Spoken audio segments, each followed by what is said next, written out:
have some slides to put up. And then at the end, if there's questions, we'll stick around to answer those. If you have any of that, that's not a problem. All right. So Howard, why don't you take it? Let me start the screen share so they can start seeing the presentation, and click on this one. Come on. Boom. There we go. Okay. So. Okay. Well, good evening, everybody. Our pleasure to be here tonight. As you know, I'm Howard, WB2UZE. And we thought that for a presentation on CW to your group tonight, we'd talk about how to learn and have fun with Morse code. I think somebody has to mute there. I'm getting a little bit of an echo. I think maybe Jürgen has to mute. There you go. Thank you, Jürgen. Okay. So learn and have fun with Morse code. That's what we're going to talk about. So Rich, how about the first slide?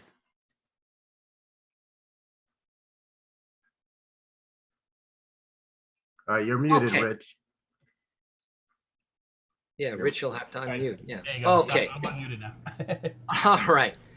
So what's the attraction of CW in today's high-tech world? Why would anybody want to do CW when there's wonderful modes out there like FT8? Well, you know, we asked this question to all the members that come into the club, and it comes down to some repetitive responses which are interesting.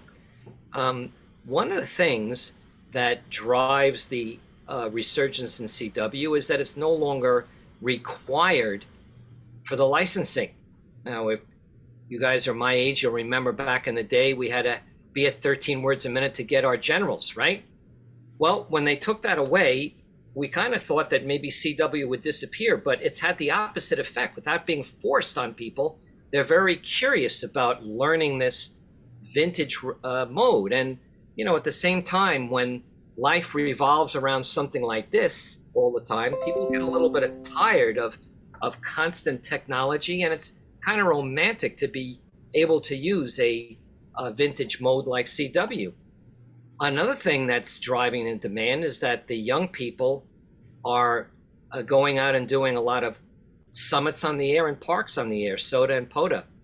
Now, we all know that CW is really a lighter, less complicated rig. And if you're going to climb up on a mountain, you'd certainly be happier to take that up with you than a heavier sideband rig, or even computers that you would need to run digital. And plus the CW rig will get out better with compromised antennas. So as far as SOTA and POTA, it's bringing people into a lot of interest for CW. Now, FT8's a fantastic mode. It can do a lot of things. It can copy signals down at -24, but a good CW operator can hear CW signals at -24. And the big difference between the two modes is that with CW, your mind is doing the decoding, while on FT8, it's really the computer. So those are some of the reasons that are driving it. And it's very nice for us to see the younger people wanting to learn this.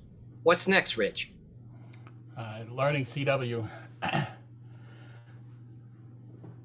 This is the program that we have when we first got the club together.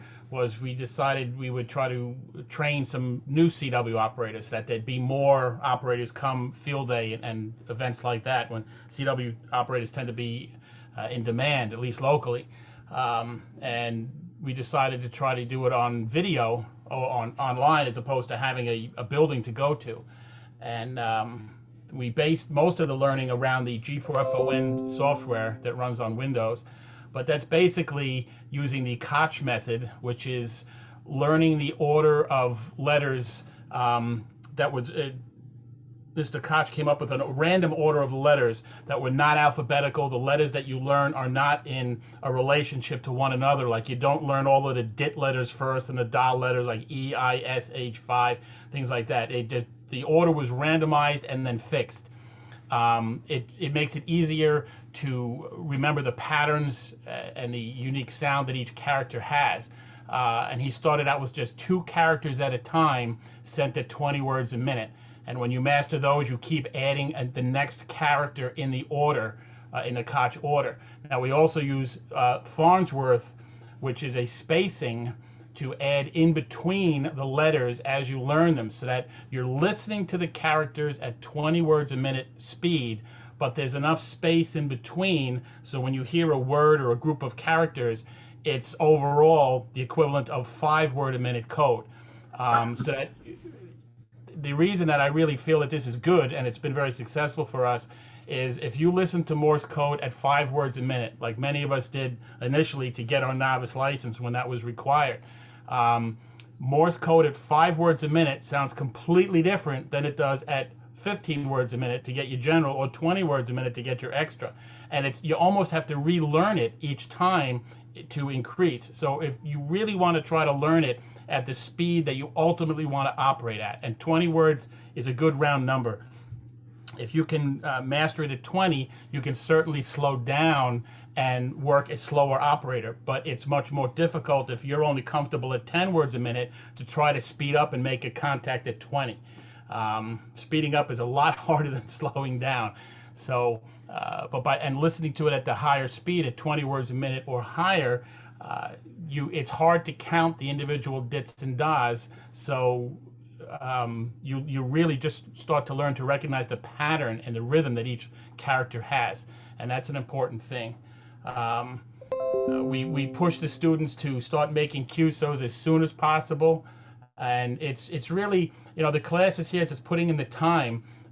When you come to the classes, we give you tips and hints and that, particularly in the beginners classes, but it's the practice time that you put in and the desire that you have to want to learn that is really going to be successful for you. And we've seen a lot of different things that might trip you up, and we try to help you avoid them or get you through that when you hit them. You have anything else on that, Howard? Well, I agree with all of that, Rich. And what we're saying these days is, this doesn't really matter to us what method you're learning from, as long as you get on the air within 3 or 4 months, because that is the glue that makes all of your learning coalesce together. And we'll talk about that a little bit later on further. Okay, Rich, what's next? Okay, straight key versus keyer. What should you use? I know this is a favorite subject of Rich and I, and this is the way we feel, okay? I always say, if you put this question out on a forum like QRZ, or you get involved with a bunch of hams discussing this, you're going to get thousands of answers of what's right and what's wrong, but this is our take on the matter. When you use a straight key, your mind has to communicate all the way down your arm to your hand and to your fingers and tell your fingers what to do. We believe that it makes a better mind-hand connection using a straight key. When you're using a keyer, the machine is actually making the dashes and the dots for you. It's a whole totally different experience. So we feel that at least up to 18 words a minute, which is about the speed that you start knocking on the door of head copy, that you stay with a straight key. Now, are we cast in stone on this particular viewpoint? The answer is no.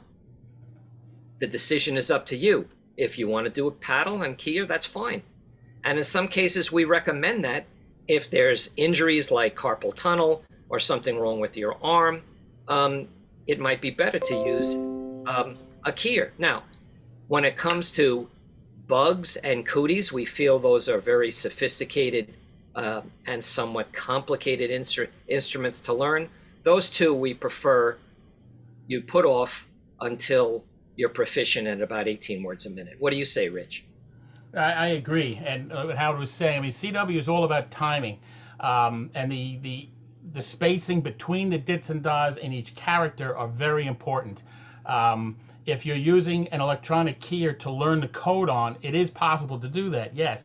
But if you're using a straight key, you are controlling every single dit, da, space, and the length of all of that. So if you learn it and you can get comfortable sending at 15 up to 18 or even 20 words a minute with a straight key, you're not thinking about the characters anymore. It's become subconscious at that point, and that's the important thing. And you've developed a really good foundation for your CW path that you're going to be on. And at that point, you can then, I would suggest, try other keying methods if you want. Some people at first shy away from a straight key. Oh, I don't like that, or I got to get the fancy paddles. But I think there's something very nostalgic about it, but there's also something very basic, that if you can control that and send readable code that other people have no trouble understanding when you're transmitting on a straight key, then you'll make a much easier transition to paddles or bug and other cooties, other types of keys. Okay, what's next, Rich? Fear of CW. Why don't you take that? All right, and this is a big thing. We see this with almost all new students. They want to learn, they see the fun other people are having, and they come to the classes, and then you try to get them on the air, and you listen to them during class, and they're sending great, they're copying great. Well, did you make any contacts yet? No, I'm afraid to get on the air. Well, what are you afraid of? I mean, you spent all of this time to try to communicate with other people using a new language that you just learned. And it's a great language to use on the air. We see this a lot, and we understand it. We try to get the students on the air as quick as possible, particularly if you come into one of Howard's classes. If you try to just sit in the back and say, well, I'm just listening, he usually ropes you in anyway, and before you know it, you've made maybe your first DX contact or your first contact, whatever, of all times. So, but breaking that fear and getting on the air and actually making a contact, yeah, you're going to be nervous, but the first time you do it, the thrill is going to be incredible. So, we're going to coach you through that. You're going to learn all of the different protocols, what to say, how to respond when you hear your call coming back, not to freeze up, and just enjoy it. So it's, you should not be afraid to get on the air. Well, we've learned very quickly about this fear of CW. Rich and I never really knew anybody had fear of getting on the air. I mean, we got our licenses years ago when we were kids, and when you're a teenager, you're not necessarily scared of doing something like this. But we learned that this is definitely an issue, and we structured the club accordingly to combat that with classes that go over everything you need to know before you get on the air, and we're on Zoom with you at the same time when you're making your first QSOs, and right there with you, almost like we were right in the shack. And many of the activities and classes and discussions we have deal with this, because it's a very significant issue when it comes to CW. Okay, Rich. Getting on the air and QSO protocol. All right, Rich, you want to talk a little bit more about the protocol there? Yeah, a lot of people, when they learn the code, and then they're not sure what to do to get on the air, or they know how to call CQ and put their call sign after it, but then when somebody comes back to them, they're like, okay, now what do I do? They just they freeze up, or they just don't know what to say. And we go through that and we practice the protocol, but typically, you're going to send CQ maybe 3 times and your call sign 2 or 3 times after that, then you're going to sit and listen and see if somebody comes back. If you only hear a partial call sign, we teach you how to call somebody or answer somebody if you didn't get their whole call sign.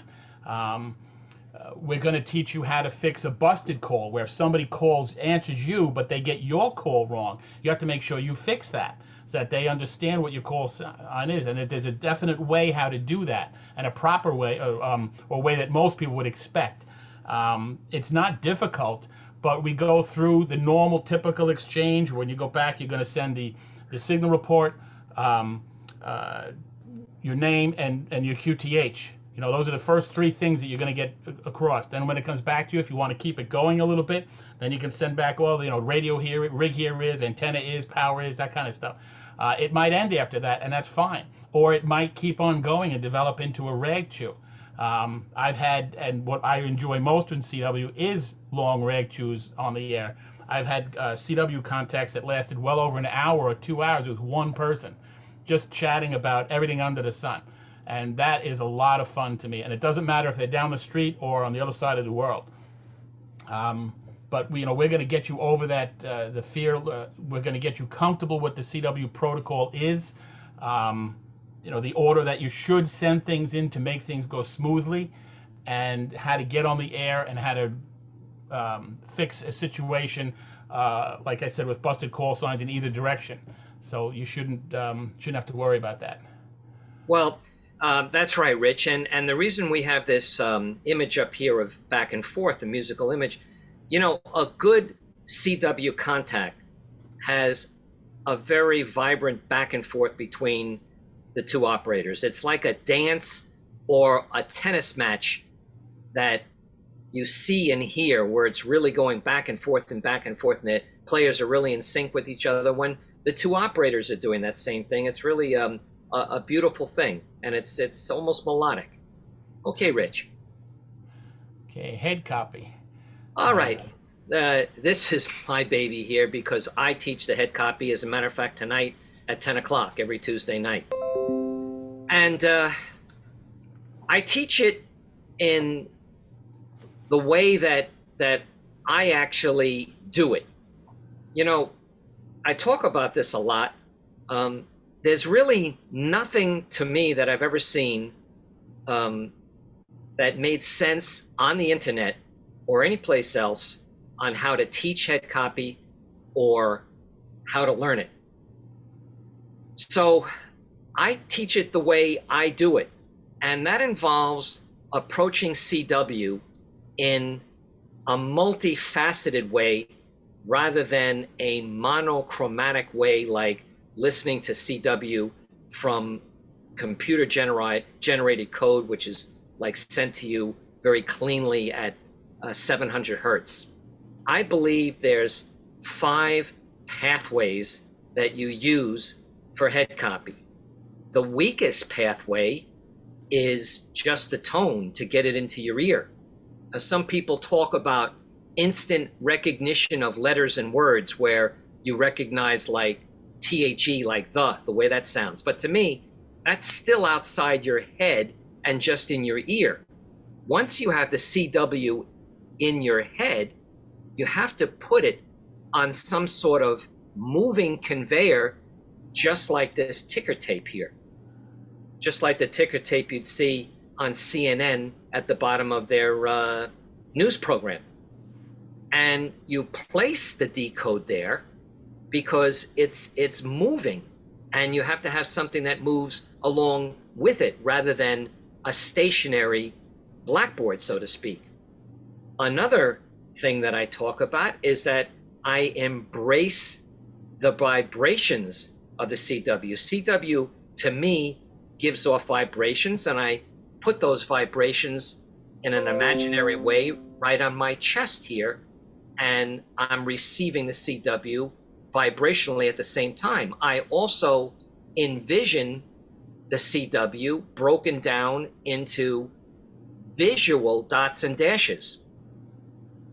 All of these things are being done in my subconscious mind, and I use my conscious mind to tie it all together, along with some other aspects, 2 other pathways, which we don't have time to talk about here today. And I try and teach this through various drills, how to keep CW in your conscious, so that subconscious, that you'd actually be able to be decoding and take a phone call and talk at the same time, or read a newspaper. And these are the things that we discuss in head copy. Now, can we expect everybody to be able to do this? The answer is no. I've been doing CW for 57 years, and my white matter pathways to my brain for CW formed when I was a teenager. Can somebody do this when they're 50 or 60 years old, just starting out? Remains to be seen. But there have been some students that have told me at times that some of these pathways actually have come to them. So it keeps encouraging me to teach that way. It's a very cerebral way of doing it. Okay, Rich, what's next? Increasing speed. A lot of people when they learn CW, maybe they go out and they buy a nice set of paddles, and they got their keyer all set up, and they practice, and they're sending really really fast, and they learn the code, and they get on the air, and they start calling CQ at a speed considerably faster than they can comfortably copy at, and that's a bad thing. It happens to a lot of people, but accuracy is always much more important than speed. You do not want to rush up to it. The speed will actually come naturally as you start making contacts, but you want to send at a speed that you can comfortably send without errors. I mean, making a few errors is okay, but I'd much rather listen to a person send at 10, even 8 words a minute or 5 words a minute, but not making any errors, as opposed to someone who's sending at 20 and making an error in almost every single word they send. That gets really tiring to try to listen to. So just relax, understand what your receive speed is, and don't surpass that. You know, they always say don't drive faster than your guardian angel can fly. It's a similar type of thing. You don't want to get on and just go zipping along. When you're sending, you know what it is you're sending, so it's very easy to send faster. You're not decoding it. You already know what it is, and you're just sending it out there. But when you have to decode an incoming stream, that's a different story. And that's always slower than what you're able to send at. So make sure that you don't send faster than you can comfortably copy. If you get in a situation where maybe the other station is sending faster than you can, maybe it's one of your first or half a dozen QSOs in, you're still nervous about this whole thing, and it's affecting your copying speed, there's nothing wrong with asking the other person to repeat something. Okay, this is a hobby. We're doing this for fun, and you have to keep it fun. All right, don't let it get you so frustrated. So, and don't try to push yourself faster until you're ready for that. And as I said, the speed will naturally come up as you start making contacts. Once you get the characters down, you're good with the 40 characters, and you get on the air and you start making contacts, even if you just make one contact a day, you will see a tremendous increase in your ability, and your speed will start taking off. So don't be in a hurry to go fast, okay? Learn it cleanly and send it cleanly, and speed will come. What do you have on that, Howard? Anything? Yeah, well, you know, as far as speed goes, we don't really push speed in the Long Island CW Club, but if you want to get up to speeds above 20 words a minute, we have the classes to do that. And if you don't, there's plenty of activity in the bands between 10 and 15 words a minute, you know, on the upper sections of the band, just below the FT8 frequencies, and you'll be very happy and have plenty to do. Okay, Rich. Okay, challenges. All right, so challenges. This means we're halfway through, and we're going to discuss overstudies, errors, the famous plateauing, sending, and expectation management, which is a military word that Jim W6JIM, who usually does this presentation with me, has coined, and we'll talk about that. So let's get going, Rich. Okay. Overstudy, Rich. Why don't you take that? There's lots of different websites, such as Learn CW Online, LCWO. There's a ton of different apps for computers, for cell phones, for tablets that you can use. We get asked a lot, well, we see you mentioned G4FON a lot, the G4FON COTS trainer. Is that the only thing you use? No. We do use others while we're teaching. Most of the teachers do use either G4FON or CW Player, which is another excellent program written by a French gentleman. But you don't have to be able to run that yourself at home to take the classes. When you're practicing, any app that you find or website that uses the Koch order of letters, and LCWO, while they have their own order of letters for their method, that you can choose the Koch order for there as well. The only difference there is instead of writing down what you hear, you have to type it in on the keyboard. If you're fine with typing, that's not an issue. But any of the apps that will use the Koch order will dovetail just perfectly in with all of our classes. You know, we don't require a specific software package or anything like that. Any of those apps that you can use. The line there, don't be a professional student. That's where we encourage you to join as many classes as you want. We don't assign you to a specific time slot or a specific instructor. We have over 4 dozen instructors. Many of them have been students and enjoyed it so much that they want to expand on that, and they've been helping. Not everybody comes and joins a club as beginners. We have some high-speed members that are upwards of 40 and 50 words a minute and get on the air every day at those speeds. So that we have the whole gamut there, and we have RF engineers and people come in to do talks. So take as many classes as you want, but still, once you get to the basic 40 characters, as we had mentioned, you got to get on the air. Don't just keep taking classes, and not get on the air. That's the whole purpose of taking the classes, so that you can get on the air and make contact with people. So. And that's right, Rich, because people think that they have to be perfect in CW before they get on the air, and that's not the case. That's right. We're not sending missile coordinates back and forth here. This is all for fun. It's a hobby, okay? People learn at different rates. That's true. And you might, if you join up the club and you start taking classes, you might see someone else in a class that seems to be picking it up quicker than you are. Don't be discouraged by that. Everybody has their own rate for learning things and their own way of studying in their own. So just stick with it. This is not something that this is definitely something that you can do. Let's put it that way. So if it takes a little bit longer, that's fine. But we don't want to see anybody get through the cracks. We'll work with people one-on-one.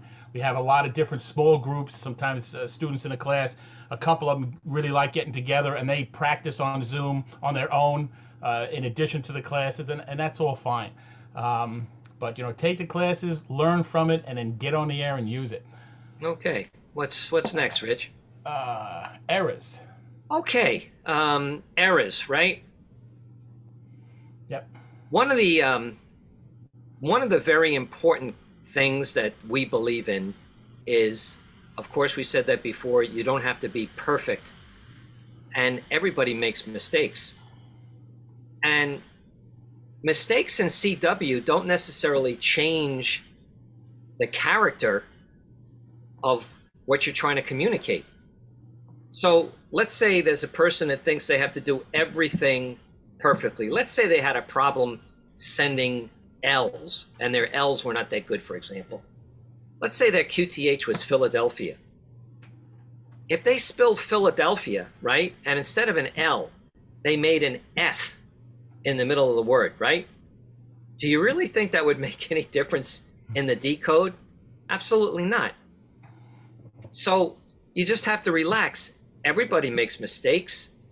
There's no CW police watching you, and there's nothing to be worried about. And, I tell this story often.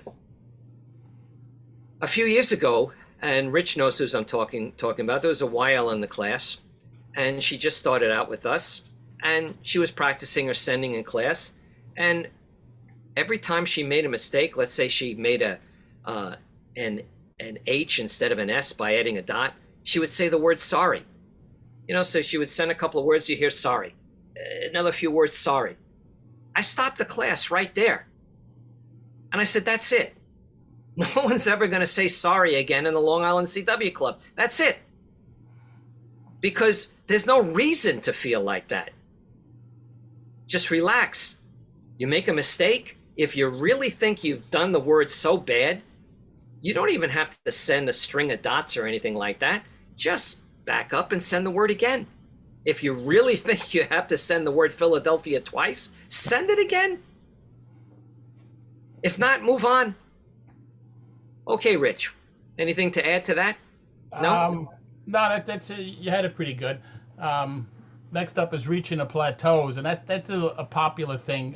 Many people hit this at some point in their learning as they try to increase their speed. And the biggest thing is to when you hit this, don't let it stop you. You have to push through it and practice to get past it. You have to, listen at faster speeds. Push yourself. Don't just stay in a comfort zone where like, well, I'm really good at 10 words a minute, and I'm trying to go up to 10, 11, or 11 or 12 or 13, and I'm starting to make a lot of errors, so I just keep studying at 10. But you're not going to improve that way. The only way you're going to improve is by stepping out of your comfort zone and pushing yourself.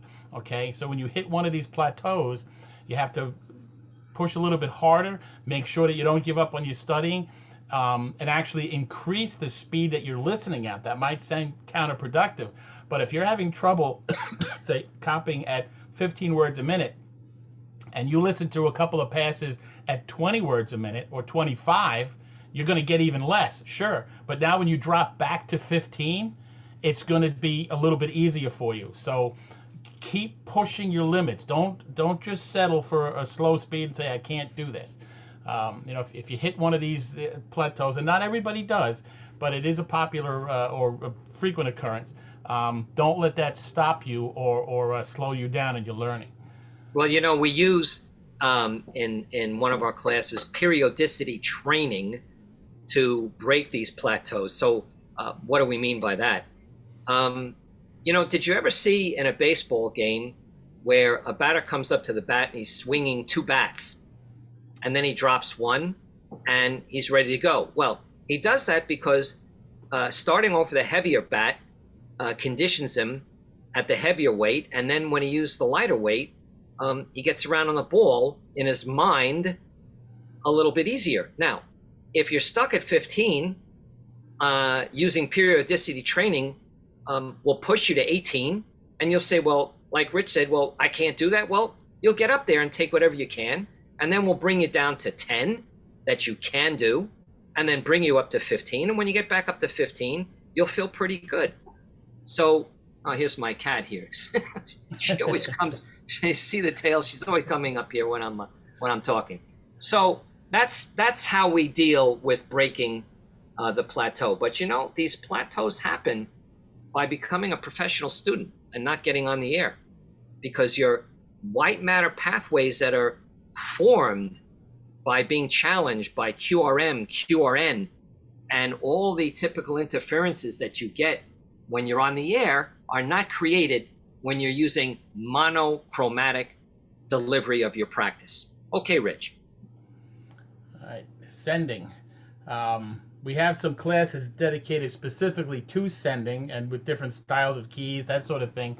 When we first started, I would monitor the students sending even in the beginners classes, but we have too many students per class now to make that function in the time that we have.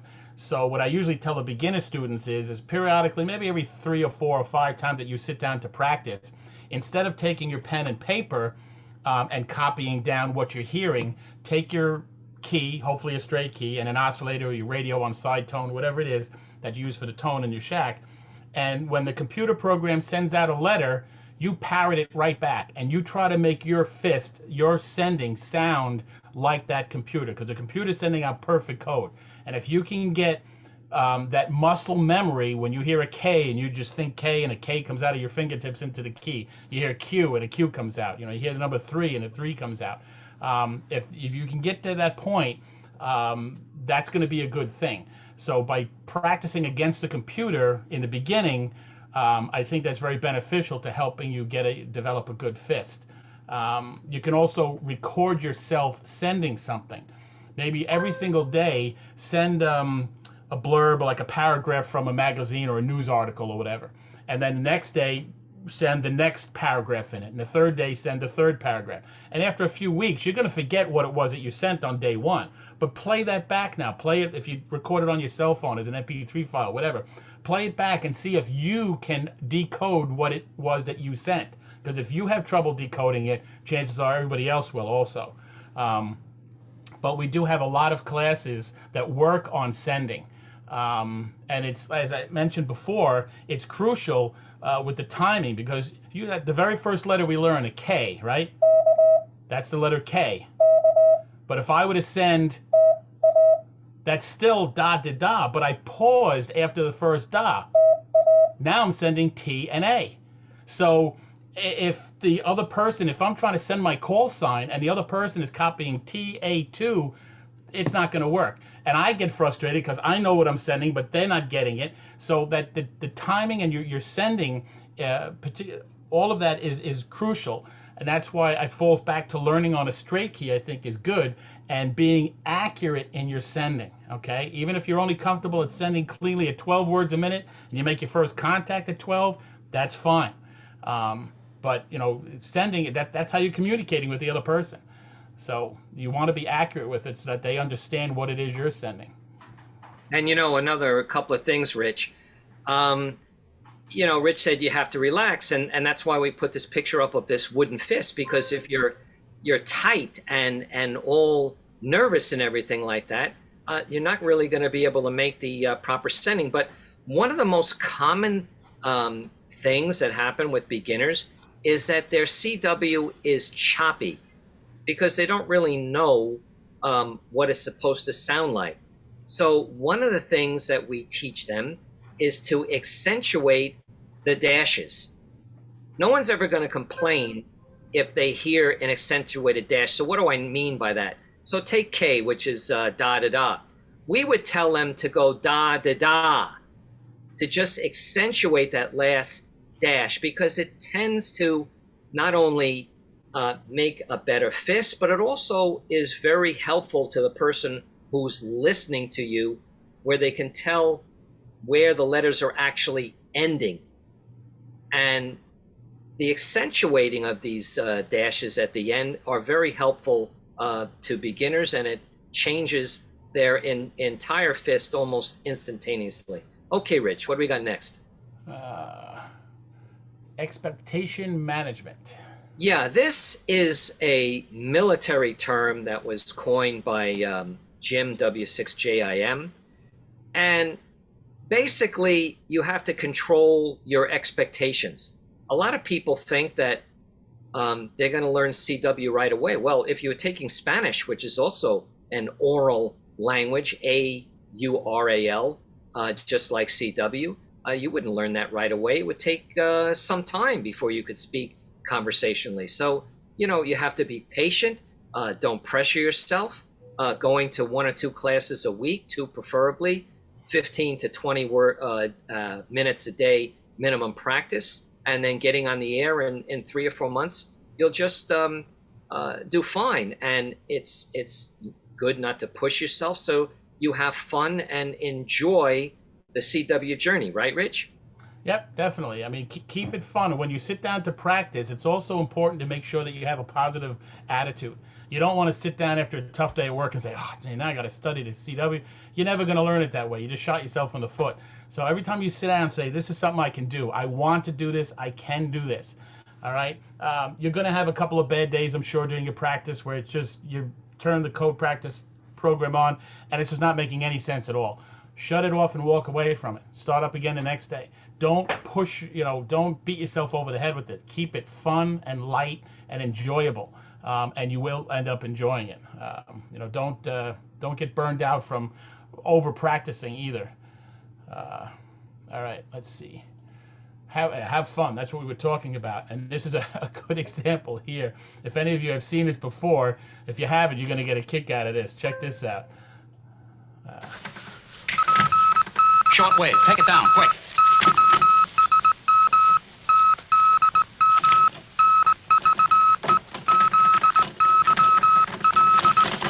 What's it say? Ah, shut up. What'd that mean? You too? You know, I love this thing. I've seen this thing 1,000 times, and it makes me smile. You know, the CW that they're sending is being done with a straight key. It's 5-letter random letter groups with a perfect fist. And you want to know something, Rich? It's accentuating the dashes too, because, you know, back in the 30s, that's the way you sent CW. This is 1930s CW. It's like something out of a museum. It's amazing. That's true. Okay. And here's the next one. Howard, I'll let you talk about that, and then I'll start it when you want. Yeah, we were lucky to acquire from George W2KRM in Long Island a replica of a spark gap machine that actually has real parts in it. That helix coil is really from the 1920s, and it has 1920s oil-filled capacitors. We acquired this so that we could exhibit this at Ham Radio University, but unfortunately, due to COVID, the last two Ham Radio Universities were online, including the one that was just in early January. But take a look at this. And the audio will be a little bit low when Howard is talking there, but you will hear it, and the RF from it actually gets into the cell phone that was recording it. So check this out. Yeah, overloads the cell phone. Here we go, starting George Flanagan's Spark-At machine. I like the way this thing sounds, the way it's heating up. So here we go. I'll send a CQ.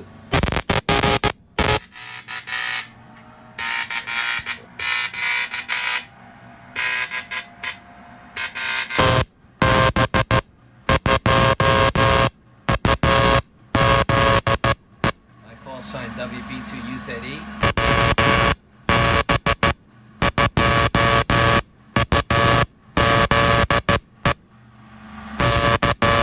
certainly wouldn't put my finger over there, but it's really cool. Really cool. Now, unfortunately, that's been sitting in my son's room for 2 years now. But, you know, maybe next year, Rich, we'll be able to demonstrate it. We'll have to make Jerry will have to make a plexiglass shield for it so Yeah, nobody really. puts their finger near that thing, you know? All right. And the next one here is Howard demonstrating again. This is using old Telegraph Sounder. Now, of course, he's using international Morse code. They would have been using American Morse code, but it's still Morse code, and you'll get the idea if you've never seen a sounder in action. You want to say anything about it before I started, Howard? I got it right here. Okay. And it's got the same battery, Rich, that you hooked up for me a few years ago. It's right here. So All go right. ahead. Okay. Hello, everyone out there in TV land. This is Howard WB2UZE, and I'm in my shack here where we have mostly modern equipment and my dog Chomper on my lap. But I'm here to demonstrate today a Morse code sounder that's from the late 1800s. It's something that I found in a basement of an old ham shack, and there was a lot of stuff down there, and this was just peeking out at us. We were lucky to find it, and it's in perfect condition. Most hams are really not able to understand CW with clicking. They're all used to tones. But some of us can, and I'm here to demonstrate how it sounds. I'm using a JT38 World War II vintage key, and here's the sounder. So let's send a CQ. That's CQ, CQ, and then from W2LCW.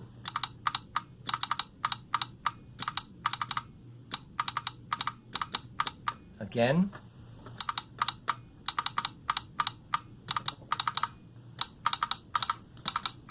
Can even send with my dog licking my hand. There we go. Yeah, I have a lot of animals in the house here that just love to come and sit with me when I'm doing stuff. So, but Chomper's the dog hates Dexy the cat, unfortunately. She likes him, but he doesn't like her. All right. And this isn't a video, but you can discuss what that is, Howard. Actually, that is a video, Rich. Oh, yes, it is. You're right. Okay. I take that back. I'll start it up.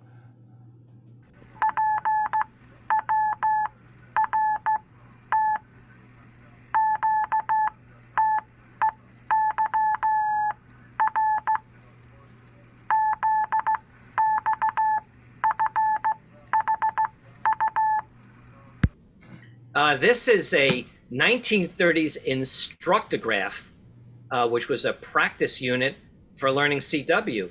And I believe, Rich, did you take your general down with Finkelman downtown Manhattan?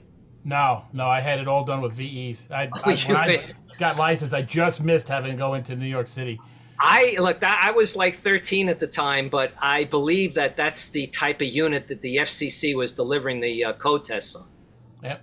And this thing we got working, not from me, but there were two a gentleman in the club that tore this thing apart and got it to work. So it's pretty cool. Okay. The next one, types of keys.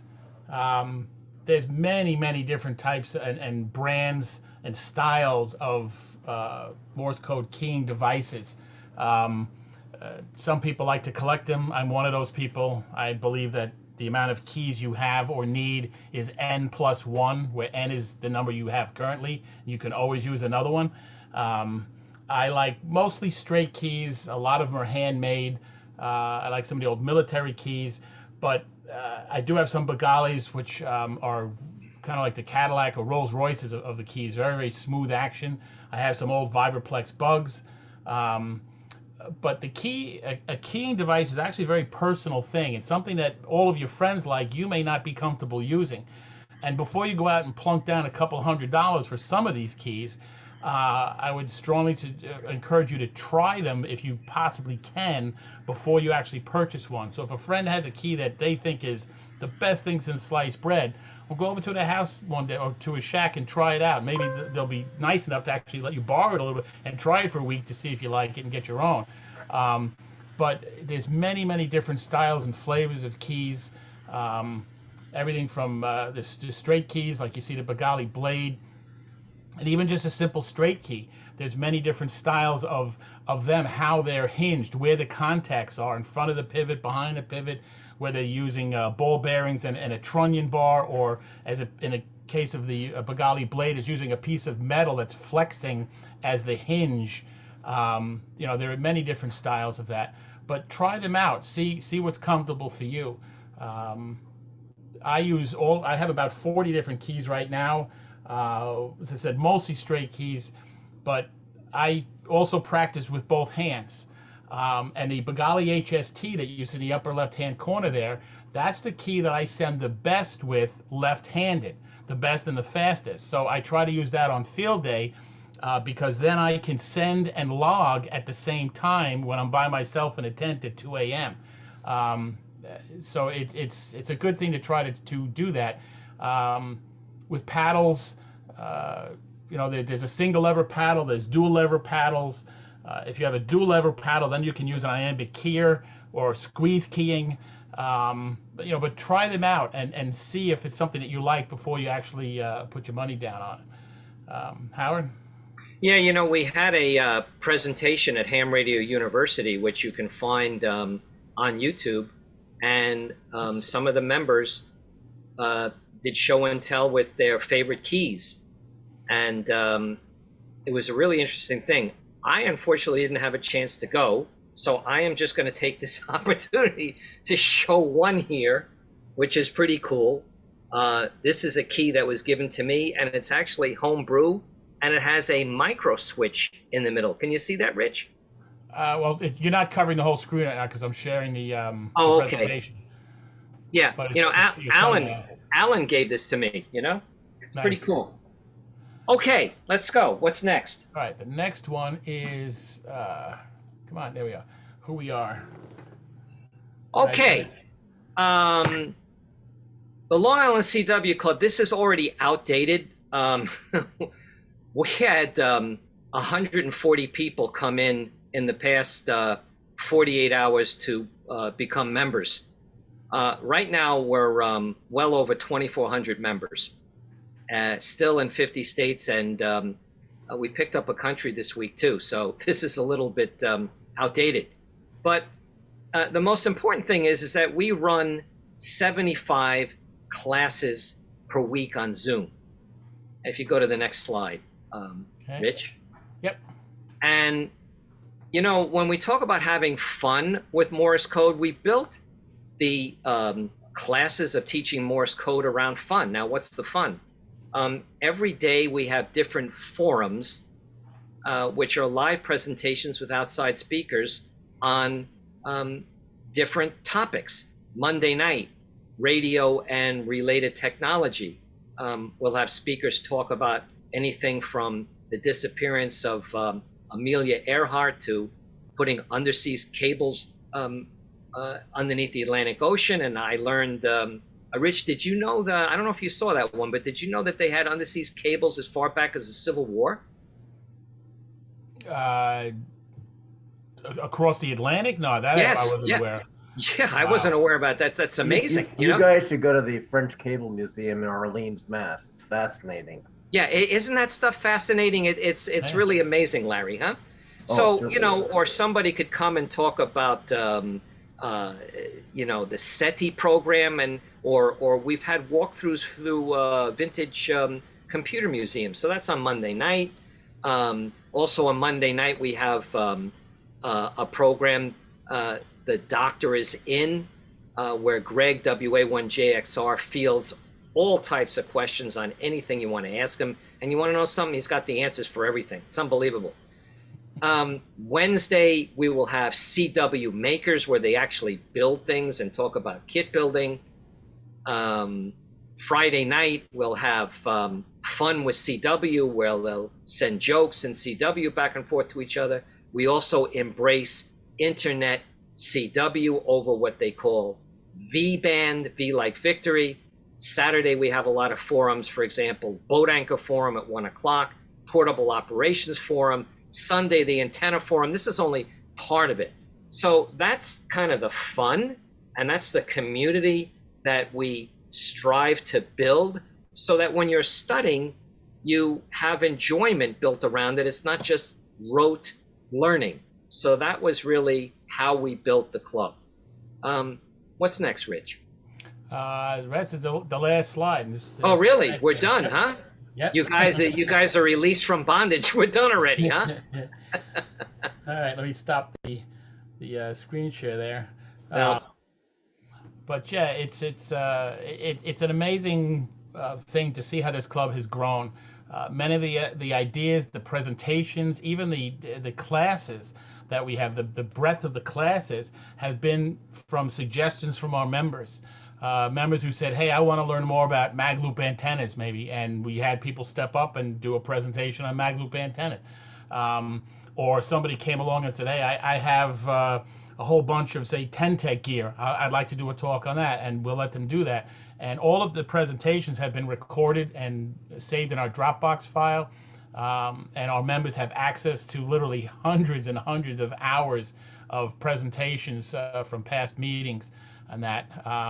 So there's a wealth of information here that I think is very unique. We're certainly not the first CW club out there, but we had a very different way of approaching it and teaching it, and it's been very successful for us and for the students who have signed up and taken our classes. Yeah, well, that's what we have for you, Larry. Sounds good. Do we have questions? If anybody has questions, you can raise your hand and unmute yourself. Yeah, we love questions. We prefer questions than talking a blue streak at you guys for 50 minutes. Oh, this is very interesting. We don't bite either. Rich does, but I don't, Oh, look who's here. Ann, great to see you. Oh, I'm the person that said sorry that they always tell me. And I talk about you on every presentation. I mean, but I never mention you by name because, but you've been in every presentation for 3 years now. You guys know this, and so anyways, the reason I joined the Island CW Club was because Rich came to our club before, and showed all his collection of keys. And before we left that presentation, my husband, KU1N, had bought his Bengali HST and ordered it during the presentation, which he sometimes allows me to touch, but God forbid I adjust the tension. So, So anyways, I love Long Island CW Club. I have to tell you, last year during COVID, it saved my life.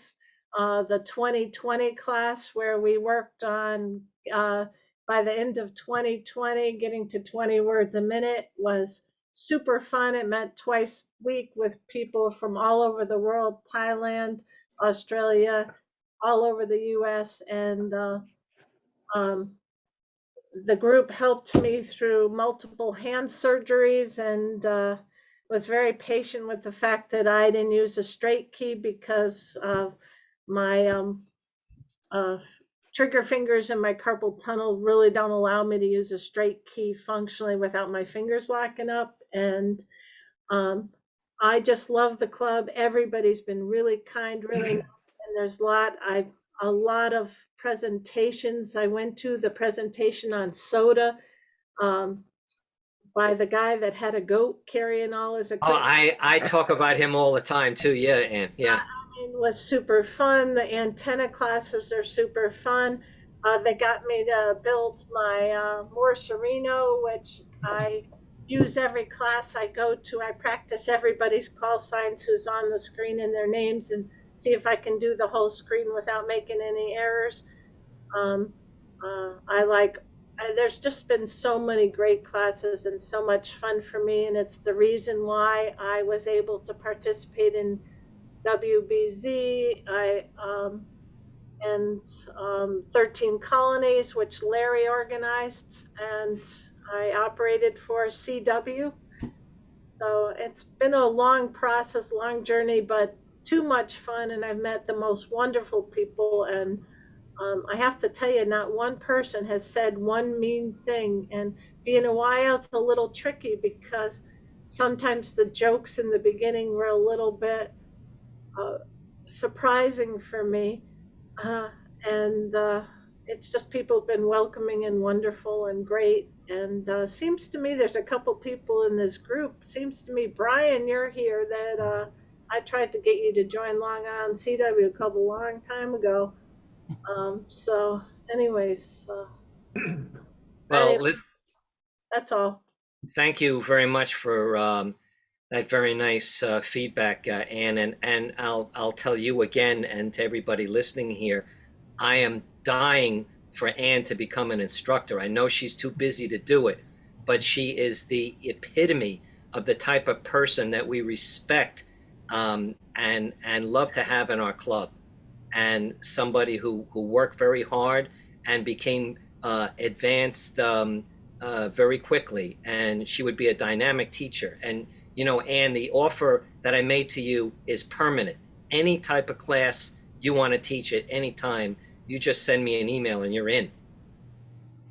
Actually, sometime we're going to do one on what people have done ergonomically to compensate for their disabilities. One day Oh, that would do that, but not yet. I'm busy right now, and I do appreciate your thoughtfulness. But I will, anybody who wants to make their first CW contact, it's my absolute favorite thing to do. I'm doing SSTs on Friday night, and on Sundays, I set it 15 words a minute, but I will slow as anyone wants. I'll take an email from anybody. My favorite thing is to be first CW contact for people. I love to do that. So let me know. I don't have time to teach a class, but I would gladly practice with anyone if they send me. You know, I'll tell you something, Ann, what you just said about teaching people who have issues and need ergonomic help. I'm very interested in that because a tenet of the club, as you know, is to do things for people that are not as fortunate as us. We have a pilot program now teaching CW to the autistic community, and we've taught 3 autistic individuals successfully so far. And we're in the process of developing a vibrational haptic device to deliver CW to the hands of people who have hearing issue, and we're on our 2nd prototype already. And we have classes for people who are visually impaired and people who are blind. So, you know, something like this of teaching ergonomics to people would really fit in with something that's very important to the club, Ann. I think Jürgen may have had a question. No, I don't really have a question. I was just wondering, Howard, have you ever looked at the Kia that I built that's also on our HCRA website, the OptoKia that uses optical contacts and no mechanical contacts that actually won the first prize in the ARL Kia competition? I remember showing that at the meeting that I was at. That was a fascinating design. Really, really cool. You know, I'd Yeah, like to hear more about this, Jürgen. How can I contact you? Are you okay in the on QRZ? Yeah, but you find the whole actually the whole drawings and even manufacturing drawings on our HCRC website. Okay. What website is that? The website to the club here? Yeah, it's hcra.org, and I think it's under tech projects. Yeah, Okay. Tech Project and then Optokia. Okay. That might be a good presentation for the Monday night class. It might be interesting to invite Jürgen to see if Bob is, that might be something fun. Unfortunately, I don't know. I don't get my video camera to work, and it says I have to reboot my computer. I didn't want to do this, otherwise I could show it. But there's everything on there. And what really surprised me, because I have not seen any design with optical contacts, and the ARL just didn't even mention that. Yeah. I'm going to take a serious look at this, Jürgen. Thank you. There was actually that was the ARL didn't want to publish that one, so also won the first prize. But however, the German amateur radio magazine published an article about that. Okay, very good, excellent. Anybody else have any questions? Not a single question from anybody else. Rich, go ahead. You got a question? Go ahead. I'm sorry. Oh, sorry. I'm using LCW online, and you mentioned in an earlier slide characters you kind of get mixed up, K&R or other ones. Right. For me, it's equals and /. I always get them mixed up, and any characters around them I tend to get wrong. All the other ones are fine. Is there anything special you do when you have a situation like that, or just keep on practicing? Well, it's funny you mentioned the equal. I think that's like the BT pro sign, I think, right? Is that what you're talking about? The equal sign? Okay, yeah. When you come across 2 characters or 3 characters that are giving you a problem, pull them out of the group and work. Just set up. I think you could probably set LCW to just give you a few whatever characters you choose out of their list. You should be able to do that anyway. Or there are other apps where you can do that, where you're just putting in specific characters and you want to hear those. Work at them until you can differentiate them just among themselves. Then add a few letters in that you do know, and work at it again until it's no longer a problem, and then keep going. All right. Yeah. It's like I said, if you have a carpenter and he's making a nice coffee table for his living room, and he has a rough spot, he's not just going to put stain on it and put it out there and have everybody see that rough spot. He's going to get the sandpaper out and work at that rough spot until it's just as smooth as the rest of it. And that's the same thing. When you have trouble with a few characters, work at it until it's no longer a problem. Don't keep trying to pick them out of a whole group and missing it every time. Pull them out by their own. Master them, and then slowly add the others back in again. Well, okay. I can solve half your problem on this thing, Rich. Forget about that equal sign. I don't even know what it is in 57 years of CW. I've never heard it, and I've never used it. Oh, you mean BT? Well, yeah. we don't call BT is just a pause, but you don't have to learn that. Right. I look at it as a V with a dot in the middle at the beginning, right? There's no equal sign ever used in CW. And if you did it, you're going to cause yourself a headache because no one's going to know what you're saying. Yes. And also, like, depending on where in the Qso it falls, it kind of makes sense what it is. Like if somebody is sending their call sign, then you hear something you didn't quite get what that was, and then you hear like another prefix. Like when I was in France, I had to send F5 or F6 stroke K2 UPS. So that's where that stroke came in. Or if somebody's operating QRP, I'd be K2 UPS stroke QRP. So when you learn where certain characters are used more often, and that might help, when it stands out for you. I still have trouble with B's and 6s, particularly come field day or if it's a big contest and the Canadians. The Californians are coming in. B's and 6s still, I have to really work at that to get through it. But, you get past it. And if you don't get it, you ask them to repeat it. That's all. Okay, thank you. Okay. All right. Ron? So I don't have a question, but I have a comment. Something you said earlier. I was originally licensed in New York in the 60s, and I did have to go into the federal building into Manhattan to take both the written exam and the CW test at the time. And I absolutely confirmed they were using that device to send the CW. I know, because it took me like 3 times to pass it at 13 words per minute. I heard it was a very intimidating experience to go down there. I didn't have to do that, fortunately, but I heard from those who did and had to face it. Was it Mr. Finkelstein? Was that No, Finkelman. He still Finkelman, yeah. that name still invokes fear in people that are older than 65 years old. Ron, you know that. It sounds like he enjoyed putting that fear on people too. Yeah, he'd be smoking a cigar in front of a 13-year-old. You know. And that's about how old I was. And God, I remember going in there, and probably for the second or third time, there's a bunch of people there trying to, pass their general exam. And first you have to pass the code before they even gave you the written exam. Yeah. And so, I took the code test, and I sat there and I waited and I waited. Must have waited like 45 minutes. I think he just forgot about me, or maybe he was doing it on purpose. I don't know. But eventually, sounds like the FCC office in Boston.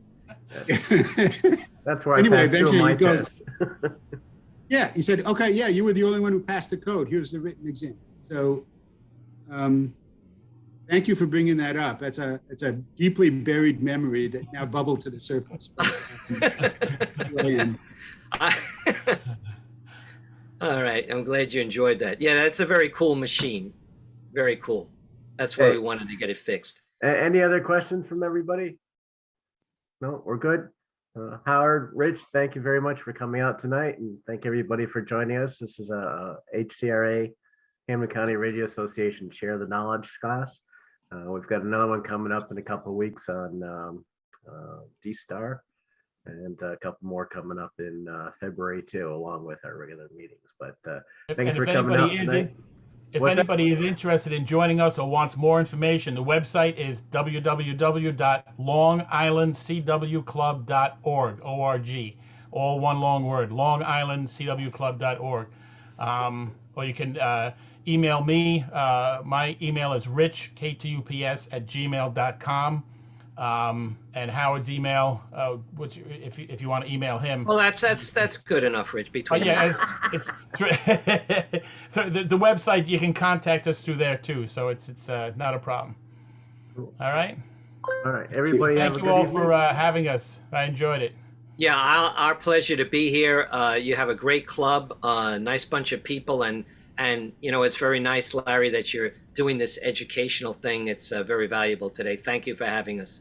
Oh, well, thank you guys for coming north. We got you guys from Long Island. We got people from Eastern Mass, from the Greenfield area, Northern Mass, Springfield area, all over the place here. It's ham radio is spreading the word around the world. So, okay. Hope to hear you guys on the bands. Okay, thank you. Good night. All right. Bye-bye. Good night, all. Good night. Good night. Good night.